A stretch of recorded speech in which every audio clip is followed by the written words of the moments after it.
जय मिथिला जय मैथिली। तो स्वागत यन फिर से एक नया वीडियो में। और अहाँ सब हमारे पीछे देख रहे छे साइकिल, ये हमार साइकिल छी बिल्लो रानी।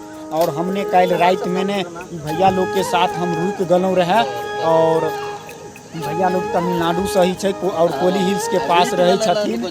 और हम देखबै छी हम कतऽ रहलहुँ रहे। तो ये घर देख रहल छियै, एते हम रहलिए रहे। और हमार सामान सब देखैत रहे। अभी हमार मोबाइल चार्ज में लागल छे का। और इन्हें टोल प्लाजा छे, जे भी एतऽ से जाय छे गाड़ी गुजरे छे बाहर के गाड़ी, ओकरा से टोल वसूलल जाय छे का स्टैंड के लिए। तो हम एतऽ रुकलहुँ रहे। तो साथी सब अहाँ सबके पता है कि हम 70 मोड़ के पार कऽ कऽ एतऽ पहुँचलहुँ हन। और अहाँ सबके हम बता दूँ कि कोई भी पहला टूरिस्ट छे का जे साइकिल से एतऽ तक पहुँचले हन। अहाँ सबके विश्वास नहीं है तो चलू हम भैया लोग से हम बात करा दै छी। जे भैया लोग देख रहल छिए, भैया लोग ने एतऽ टोल प्लाजा छे का एक तरह से तो एते काम करे छे। तकरा आर के पास ने पूरा डाटा रहे छे का। तो अहाँ सबके विश्वास नहीं होत हैत कि हम पहला टूरिस्ट छिए जे एतऽ हम साइकिल से पहुँचलिए हन।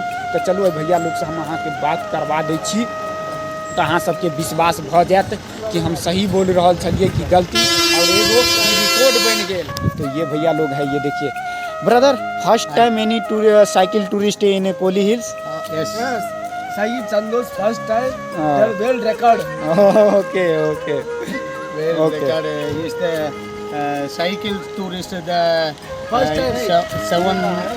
70 Vents across. Harvey Vents traveled the Kolligil Sarpaleswara temple with 1000. First time any cycle tourist visit in Koli Hills? Kolli Hills. Yes, okay. Thank you.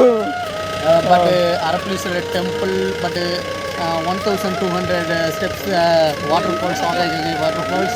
Yeah. The enjoyment, Saeed Santosh, very good boy. Very Okay, thank you.